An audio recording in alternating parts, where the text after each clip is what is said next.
Anyone who's lived long enough, I've been in Florida for 25 years, has noticed a dramatic shift in the appearance of the sky from relatively blue with regular rain patterns shifting to this like hazy effect that ultimately is related to the dimming that they're trying to induce through geoengineering. Sayer Ji is the founder of the Global Wellness Forum and greenmedinfo.com.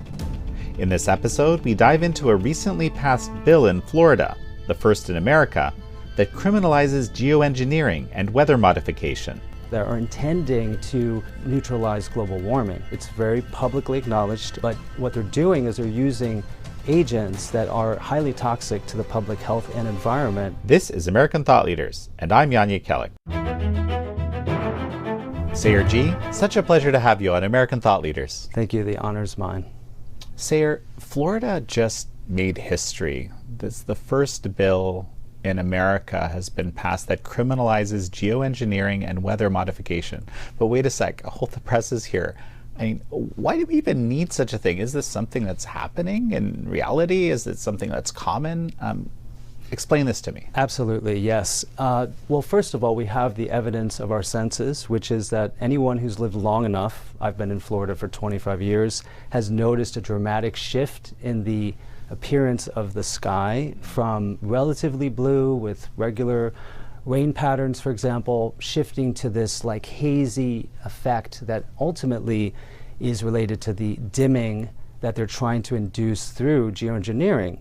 So there is a long history, it's very publicly acknowledged, of operations that are intending to ostensibly to neutralize global warming, right? But what they're doing is they're using agents that are highly toxic to the public health and environment. And this is something which is now becoming such a huge issue in states like Florida that we've seen a mass grassroots mobilization around passing this legislation. Well, okay, you're going to have to unpack this for me, because I think for a lot of us, I mean, I had frankly no idea for most of my life that anything like this was happening at all. But it's not like, when did this start? If you go back to the history of weather modification, Florida was actually ground zero for some of the operations. They were intending to alter the trajectory of hurricanes using things like silver as a way to, change the precipitation and intensity of these storms. So later, in Vietnam, for example, they used it for increasing weather, such as precipitation on the so-called enemy. Project Popeye is well established to have been a successful weaponization of the weather. So there is a pretty long history of weather modification and militarization of weather modification technology. In Florida, you see this very hazy, misty, and tracks in the sky that look like cobwebs, for example. It's a very obvious change in what we know is supposed to be a natural weather. So that's what's really gotten many people, legislators and the public, up in arms about really wanting to get disclosure on these operations. Why don't you guide us to where we can learn through, official documents about all these things? Well, we know that weather modification is a big part of the agenda in many states where, for example, the agricultural industry would like to increase precipitation. Generally speaking, it just translates directly into greater crop growth and greater revenue. So it's well established that they're using things like silver in order to increase precipitation. But what the main concern is that there are other operations that are clandestine, that we don't actually know what the agenda is outside of official acknowledgement that solar radiation management technologies are being deployed, which include using things like sulfur, calcium, titanium, various elements to create a dimming effect. So that's one of the primary things that we're looking to get disclosure on, because the public fallout in terms of health consequences are severe. There are metals that are now being found in the soil and foods. We're breathing those in. It's a complex topic because you have weather modification that is looking at just increasing precipitation. In Florida, we don't actually have many of those programs. They're found in other states. But there are well-known consequences of the aviation industry having fuel that contains many of the metals that have been found through independent testing, which include aluminum and barium, other compounds of concern. And that's a big issue because really the commercial aviation is really under the jurisdiction of the federal government, right, the FAA. And so even with our bill in Florida, it's one step towards ultimately opening up the larger topic, which is that we all want to breathe clean air. We have to.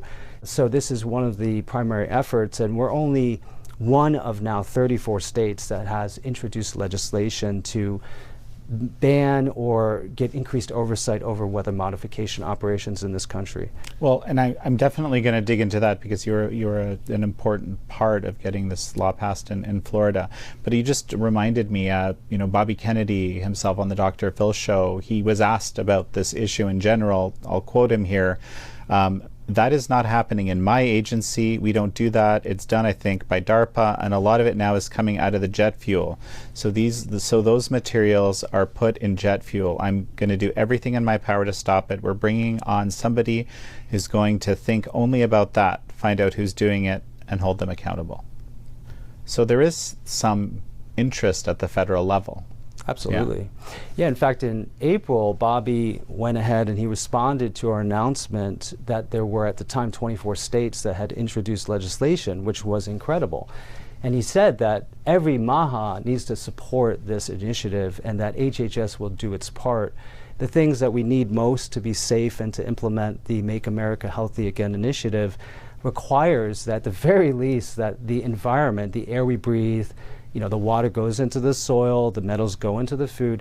We have to address this issue as a priority. And he does acknowledge that, which was the first time the executive branch signaled in such a powerful way that they back this highly grassroots movement. This is we the people rising up saying, let's acknowledge what we're seeing around us and let's do something about it.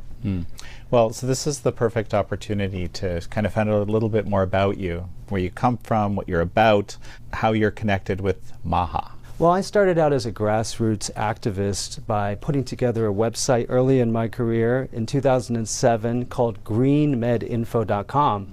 And it was a project of mine. It was sort of an obsession to index all the research I could find on research that supports natural interventions and also looks at unintended adverse effects of conventional interventions.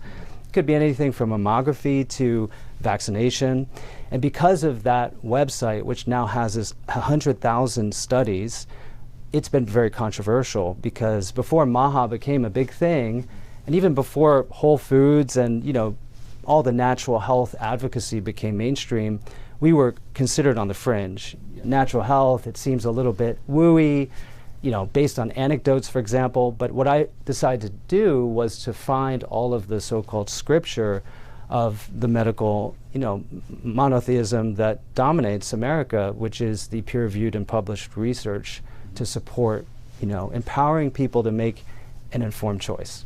It's been astonishing to me to learn over the last however many years how much peer-reviewed research exists in a whole lot of areas. Like, for example, the medicinal properties or positive medical effects of certain types of food. I remember Dr. Paul Merrick that I had on the show about some of this. He discovered that berberine is something, again, it's written about quite a bit in the scientific literature to treat diabetes, or compounds that have anti-carcinogenic properties, right? He's been running AI, looking through, again, peer-reviewed research showing that, green tea and turmeric, for example, have strong prophylactic qualities against cancer and things like that. Fascinating stuff you don't generally hear about, right? And you've been documenting this for years on your site. And then you became involved in, Maha. What is Maha? I don't think I've had that question answered on the show yet. Well, I believe it's a popularist movement to embrace alternatives to the conventional medical model, which is very largely driven by pharmaceutical interests, as we know.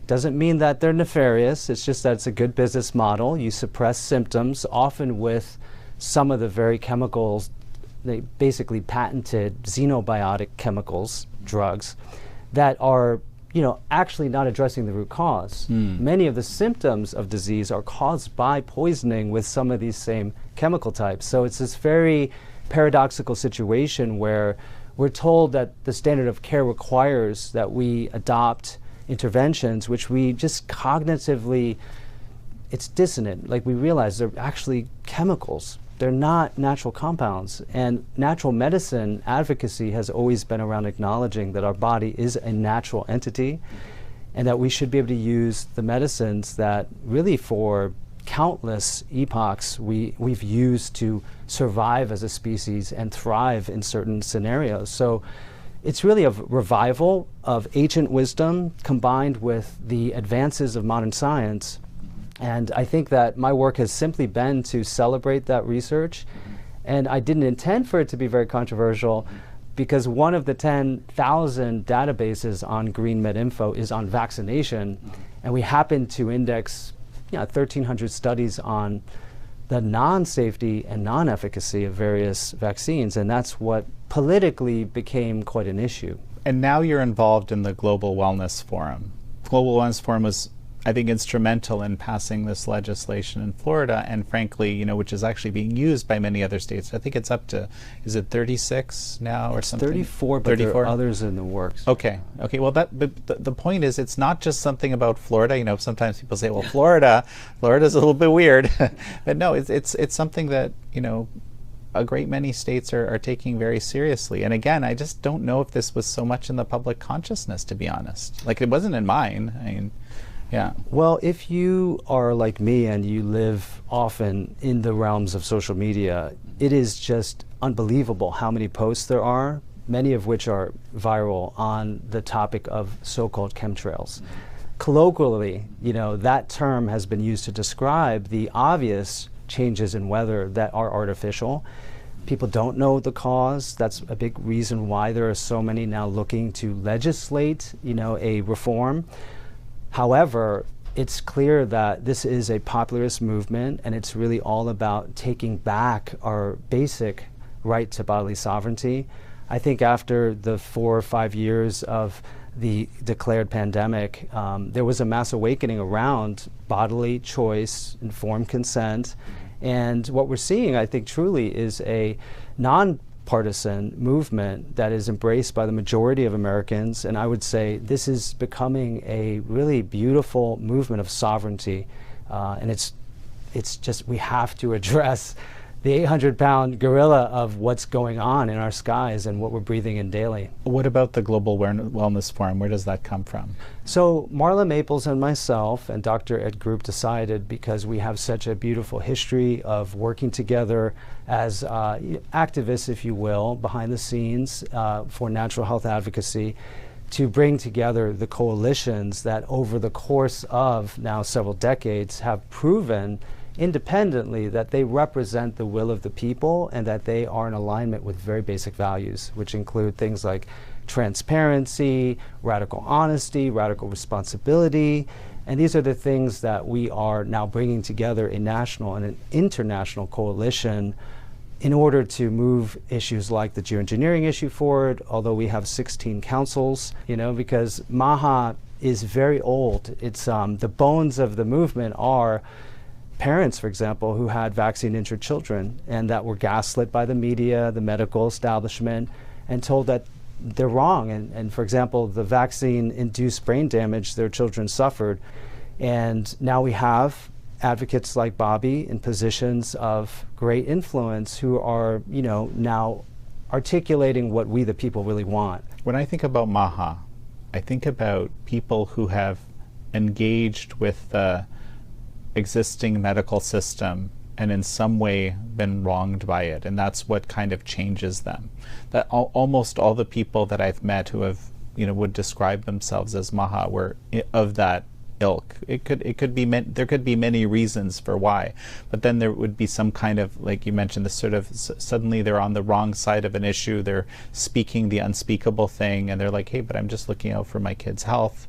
And they're trying to figure out solutions to problems which the dominant system doesn't even kind of acknowledge in some ways, right? So there's this whole subculture that has developed over decades, right, of people who found each other and like, hey, so how do you deal with this problem? How do you deal with this problem? The system isn't really giving me any solutions. But actually, it turns out there are a lot of different solutions or approaches, or at least good research being done and so forth.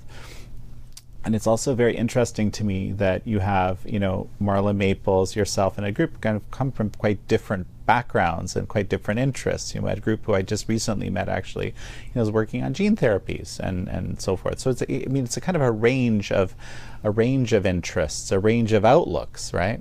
Yeah, I think that's what's so beautiful about this movement is it embraces really everyone who shares these basic values. But that doesn't mean that we are beholden or subsume ourselves to any type of political caste or affiliation, you know, because what we're anchoring is this innate knowledge we all share that our default state is to be happy and healthy.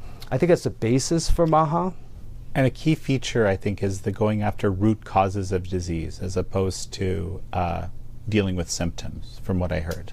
100%, yeah. Outside of that model of actually resolving the root of the disease, you know, it's a very good perpetual subscription model for a business, right? Like medicine is one of the most successful businesses on the planet and has a larger standing army of, you know, representatives from the pharmacies to the, you know, the staff at hospitals, et cetera, than actual armies. So, but they're also going through a reform process. I think after what everyone experienced with coerced and mandated interventions, many who experienced the collusion and they felt the ethical dissonance are now excited about Maha. They realize, wow, there is another path that we can learn from our past and move forward in a positive way. And there is a really good place for allopathic medicine, obviously, you know, as far as interventions that can save your life in emergency scenarios. But for chronic disease, of course, you want to identify the cause and remove it. You mean that not all disease comes from pathogens, basically. That's what you're saying, right? So that some of it comes from just bad dietary choices and... Yeah. Well, I'm a student of literature, biomedical literature. You know, I've looked through 2 million citations just to amass the 100,000 on Green Med Info. And one of the things that was most amazing to me and disturbing in 2000 was a supernova of literature around the microbiome. And the discovery that the majority of the genetic material in our bodies is actually attributable to the viruses, the fungi, the bacteriophages, the you know, the little germs that we've been told are at the root of most of our disease. So that's called the holobiont. It's this notion that we are, you know, this entity that is totally merged with the planetary microbiome, and that we need these exposures, right? In other words, yes, infection's real. Opportunistic infection exists. But if you're feeding as a substrate, let's say it's high fructose corn syrup to these certain bacteria in your microbiome that thrive on that, it's going to create some disease. But they're not the cause of the disease. It's usually an environmental factor or dietary exposure, or psychogenically, even the fear that's induced by believing that invisible particles and genes are at the root cause of your disease, because we're told you can't control that outside of maybe not exposing yourself. Mm-hmm. So this is partially, you know, there's what comes with sovereignty is accountability. So you actually have to, you know, assume some responsibility for what responsibility for what you're eating. That's part of the movement as well. Absolutely. In fact, Dr. Ed Group came up with this phrase, make yourself healthy again, as a way to remind people that it really is about taking radical responsibility for your health choices and even your disease. Because if you've co-created it or created it, then you can uncreate it. And that's part of the beauty of radical responsibility in healthcare. Versus the allopathic model, once again, that really thrives with this victimhood mentality that we may inherit, you know, some mutation from a distant ancestor in our protein coding genes that, like a time bomb, just goes off suddenly. That's very fatalistic, and it's not in alignment with what the new biology shows us, which is that largely it's what we do or do not eat, and again, exposures. Wonderful. Let's talk about some of the things you've discovered in terms of food. You know, you've described yourself as a lifelong student of the healing properties of food, right? I believe I've been in conversation. Well, right here we have matcha, which I'm a little bit obsessed with, as my producer over here will attest. And just I've always had the sense that it's fantastic, but you're kind of been validating my biases here. So tell me about green tea and especially matcha. Well, the beauty of matcha as an alternative to coffee, for example, is that it has a number of components that help with things like the neuroidogenic effect in the brain, where you stimulate neural stem cells to regenerate. Coffee doesn't necessarily have that property, although there is some evidence that it can help boost brain function. But matcha has other superpowers, which it has L-theanine, which is an amino acid that reduces cortisol. Whereas generally coffee drinkers, they tend to have elevated cortisol as a result of, some of the... Which makes you more, blood jittery. sugar stays elevated, you have a hard time sleeping, whereas matcha actually helps with sleep, assuming you drink it earlier in the day. But one of the other amazing things about it is in terms of the biomedical literature, we have actually research on our website, GreenMedInfo, of over 500 diseases that have been studied that it would either prevent, mitigate, or reverse using a green tea component. And it's because the polyphenol, which is known as an antioxidant, right, has such a powerful effect on mammalian metabolism. So it's a way of understanding nutrition differently and actually looking at the information it contains, because most people don't realize this. Everything you eat has microRNAs, which sound small, but they have a huge effect. They're basically ways to silence the expression of protein-coding genes in your body. And most of these genes require certain microRNAs in order for you not to, for example, have cancer. So that's one of the keys here, is that matcha actually contains essential software for the hardware of our body, and that could account for why it's so therapeutic. The primary thing, though, people don't realize is it has chlorophyll in high concentrations, which goes into the mammalian mitochondria and helps to increase the production of ATP and greatly enhance longevity, because humans actually are able to capture photonic energy in the mitochondria with a chlorophyll metabolite and turn it into metabolic energy. We're actually photoheterotrophs. Like most people think, oh, plants are, autotrophs, or it's sitting there absorbing the sun. We don't have that capability, we're told. And then heterotrophs have to eat other things. It turns out in 2012 there was a study proving that mammals actually take the chlorophyll into the mitochondria, and they can convert sunlight into metabolic energy. Through the intermediary, of course. So it's like having solar panels in your body. It's similar to melanin, and melanin does something similar. So my feeling is that because Americans don't get enough chlorophyll, that's one reason why you see such a radical improvement of your health when you start drinking matcha instead of coffee, or instead of a second cup, just use matcha instead. And as I mentioned, it also has these, apparently significant anti-carcinogenic properties. It's like the top of the list of, sort of these AI studies looking through all sorts of studies on, how the various foods and compounds, impact the development of cancer. Absolutely. In fact, we have 150 different pharmacological actions that have been indexed that green tea expresses in the body. So it's like this, multi-armed goddess that's able to articulate all of these different functions in real time in a way that no pharmaceutical can reproduce, because these are, monochemicals. They're extremely difficult to operate within the really fractal system of the human body. Natural compounds, again, are informational as well as containing chemistries. So what they do is they work on a energetic and informational level with our body.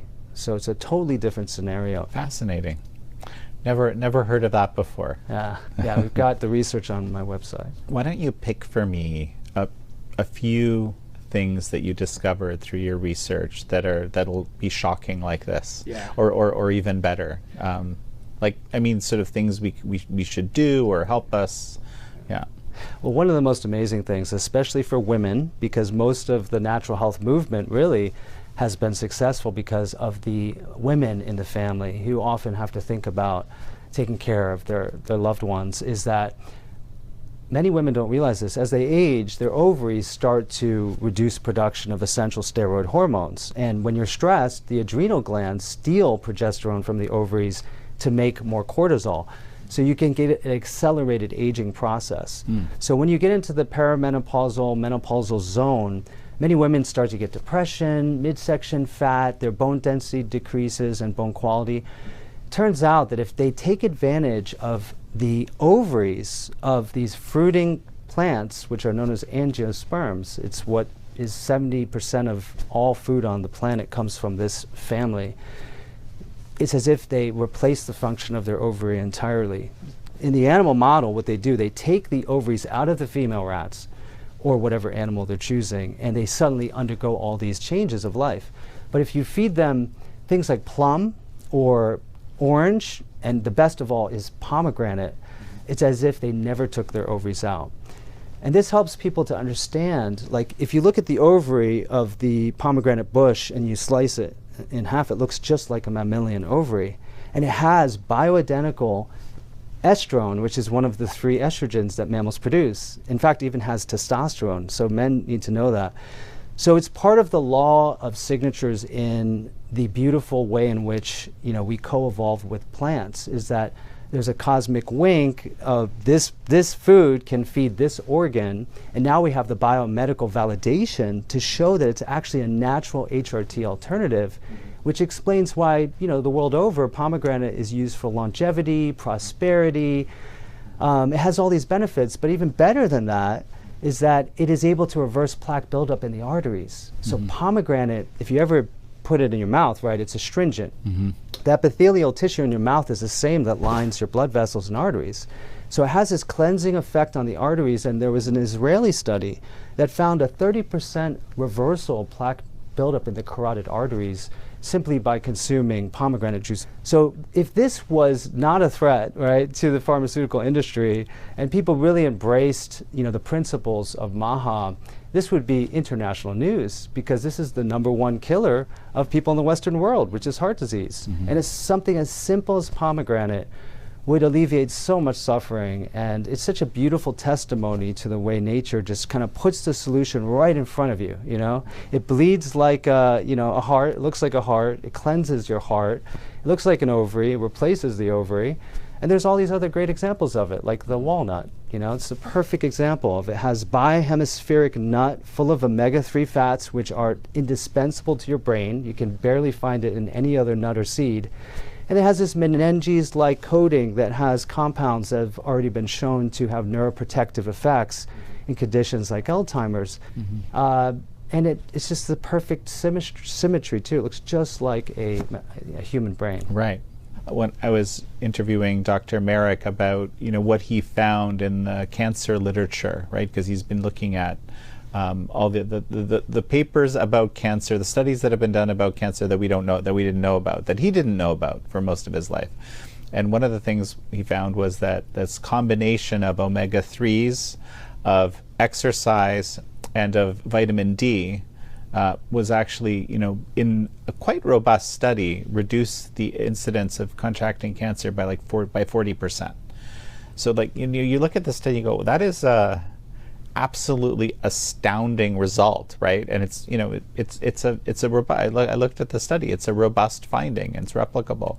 So you know, you again, you would think how many people's lives would be saved by just knowing that. Of course, you know, it's not one-to-one, but the point is, if people were actually doing this, there would be a lot less incidence of cancer, for sure. There are many other examples too. I mean, there was a recent clinical study that found that just using black seed oil in combination with honey radically reduced mortality from those diagnosed with COVID. And so that's just one example of where many of these non-patented compounds that are pretty freely available are able to support us in a way that there is not a known medical intervention that was ever approved by the FDA that comes even close to that. If you look at Alzheimer's research, which Bobby just recently called out as a complete failure, right? What they did is they put just literally billions of dollars into this notion that, you know, it's you know, a prion-based disease unrelated, for example, to metal exposures or any of the other known causes of brain damage. And there's so much research on being able to reverse Alzheimer's pathology using things like curcumin. You know, this is an established set of studies that no one has actually reported on in the mainstream that I know of. But it exists, it's in the literature, and there are literally 100,000 examples of that I've been so happy to be able to identify, you know, these clinical pearls. And so now, we were talking a little bit earlier about eyesight, because this is something our viewers will have noticed, that I'm wearing glasses more often. Tell me about, are there things that can help with that? And of course, I just want to caveat something here. This isn't like a one-to-one thing where you are 100% guaranteed everything. This is a panacea. It solves all your problems. It doesn't work like that, right? But what have you found about eyesight? Well, one of the most amazing studies I ran into was done on a animal model of cataracts, where they used wheatgrass extract and found that after just several months of feeding them essentially just powdered wheatgrass, not even fresh, they were able to reverse the lens opacity by up to 40%, which is a really big deal, because obviously cataracts are a precursor to blindness, and many people in our age group are starting to form them. And to know that you can reverse it with something as simple as a basic plant extract is just revolutionary. One of the reasons happens to be because these plant cells have an immortal cell line called meristematic cells. Mm-hmm. You know, where does all the biomass on the planet come from, including our own? It comes from the last universal common ancestor of all cells, known as LUCA, going back about 3.4 billion years. And it's been replicating forever. It's an immortal line. It's in our sperm. In women, it's in the ovaries. And wheatgrass is actually one of the compounds from a plant side of the equation that has these immortal cells. So my understanding of it is it's more than what is demonstrable through the biochemistry explanation. We have to acknowledge that there is an aspect to how life works that's still a mystery, but when you see these results, it's clear that you can awaken a reversal of aging quite easily using these compounds. So what's next for the Global Wellness Forum for your work? So we're working a lot with states now and various leaders in various positions of influence to draft model legislation and to provide educational support. One of the primary ways in which we've been able to support the movement, known as Maha, is through one of our coalition partners, which is Stand for Health Freedom. I'm a co-founder. It's a 501c4, and we've driven a lot of legislative change through facilitating grassroots activism, really. So one of the things we're doing is just working with other coalition members to support the new administration in these initiatives. So the Global Wellness Forum has global partners. We have the World Council of Health. So this is really an international movement that is really an inspiration, because even with Bobby's confirmation, we saw so much interest. We put a petition up, and we had 100 different countries that were, the respondents were like, we really want Bobby to be confirmed. So the Make America Healthy movement is actually, I think, a global movement, and that's really what Global Wellness Forum is here to support. Well, Sayer G, it's such a pleasure to have had you on. The honor's mine. Thank you so much. Thank you all for joining Sayer G and me on this episode of American Thought Leaders. I'm your host, Jan Jekielek.